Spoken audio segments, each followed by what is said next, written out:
Hi guys, today I would like to taking about my fictional leader for my fictional nation.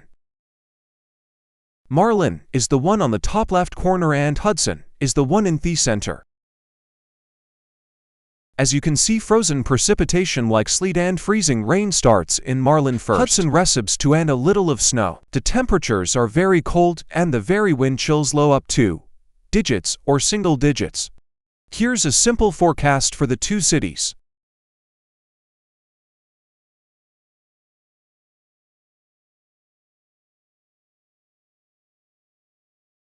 Some random posters lol.